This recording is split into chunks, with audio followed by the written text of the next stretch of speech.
And hello again, folks. It is I, Kamikaze, here to bring you another quick tutorial. First of all, I'm going to state the solution that solved my problem. This is for the Elgato 4K, but it may work with whatever you are using, because I is the dumbs, and I did something, and you may have done the dumbs as well. I plugged it into a USB 2.0 port. Yeah, it needs to be plugged into a 3.0 port to give you what it is, because the issue I was having was the really bad FPS. I'm talking like really bad, as in like 24 frames, maybe. I don't even know because I didn't have a counter. But as soon as I plugged it in 3.0, it was bang, zoom. I was getting the full 1080p 60 FPS resolution. The camera I am using is the Sony a6000, not sponsored or supported or anything of the sort. I'm just letting you know what I'm using, and it'll give you more details at the end of the video about it if you're just looking for a camera. Probably can skip ahead if you're interested in that, because if it did or did not solve your problem. I hope it did for whatever device you're using.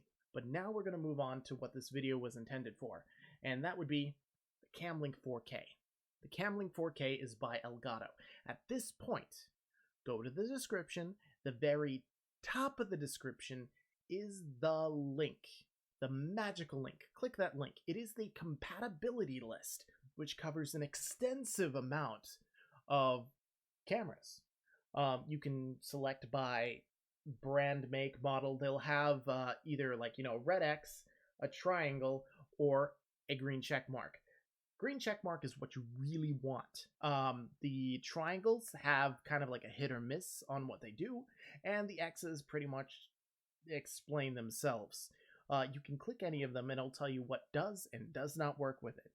The a6000 is a green check mark. It means it has unlimited runtime, works at 1080p 60 FPS with the HDMI out. Boom, fantastic. As I said, I'll cover that later. Check it on the list. If it's bad on the list, then this isn't going to really help you at all. But if it's green, I mean, hopefully this fixed your problem. So for those who are unfamiliar with USB ports, if you're just like, well, I don't know if I have a USB 3.0 port, I mean, I'm going to cover that here. Normally my tutorials are done and over with by now, but this one's going to require a little bit more explanation. So to find out if you have a USB 3.0 port, it's usually this simple. Sometimes the color coordination does not exist, especially on like extenders and so forth. I recommend always plugging in directly into the USB port, not using the splitters or otherwise. So this is an example of all the USB ports to date. I'm missing something on here. I give credit to whoever made this image because it's on a billion websites. I don't know who to credit. So USB 1.0, if you have one of these, then there's like a 99.9% chance that you do not have a 3.0. But I don't know who would be using that at any point in time. 2.0 is the common one, and 3.0 is the new technology that's been out for, well, it's been out long enough now. There is like the blue, the green, and the orange. But there may be another color or whatnot. As I said, this may not be fully encompassing.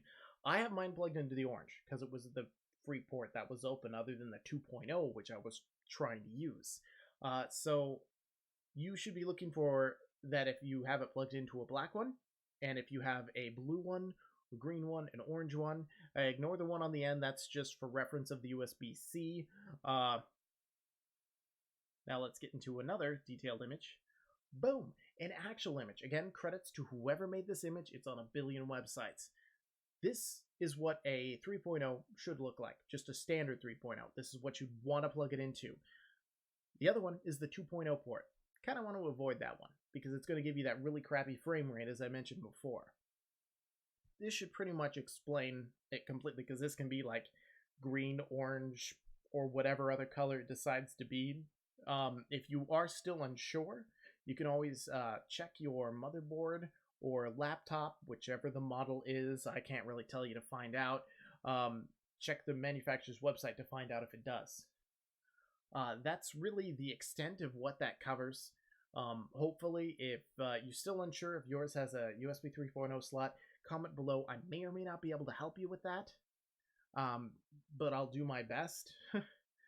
If I don't end up replying to your comment, I'm sorry. Sometimes in these tutorial videos they end up being a lot. Okay, moving on from that. My brain sometimes doesn't work.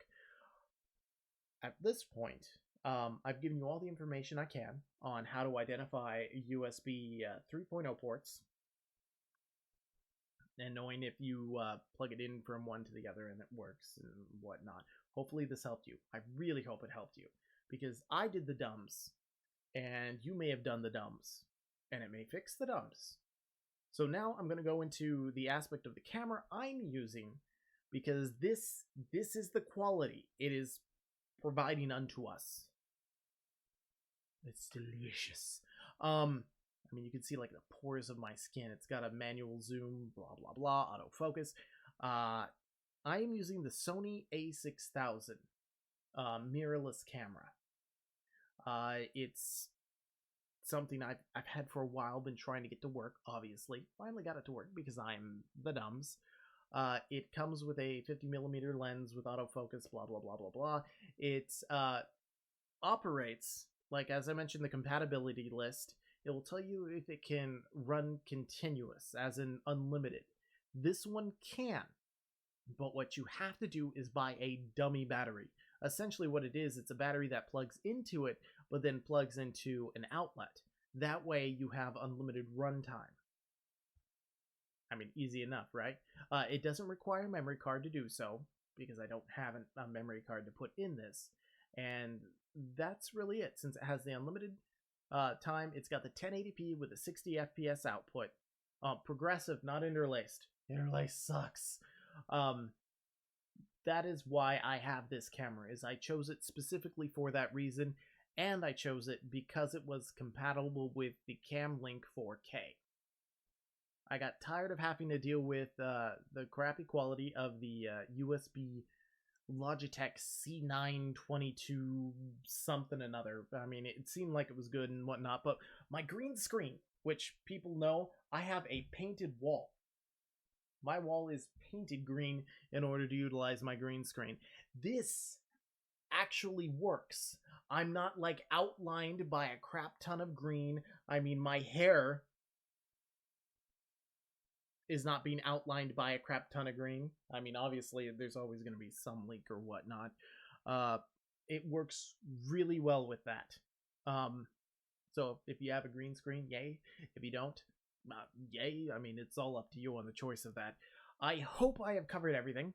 I mean, this video is now 8 minutes long, way longer than my tutorials normally, and occasionally I can get on to rambling. If you reached this far, I commend you for tolerating my stupidity. If this helped you out, hit that thumb button. If you have any questions, go ahead and comment below. I will try to answer them, no guarantees. I do my best. If this helped you and you want to see more of my videos, usually they're about gaming or otherwise, hit the subscribe button. Other than that, I will see you all in the next video. Well, I'll see everyone who wants to in the next video. You know what? I'm going to shut up. See ya.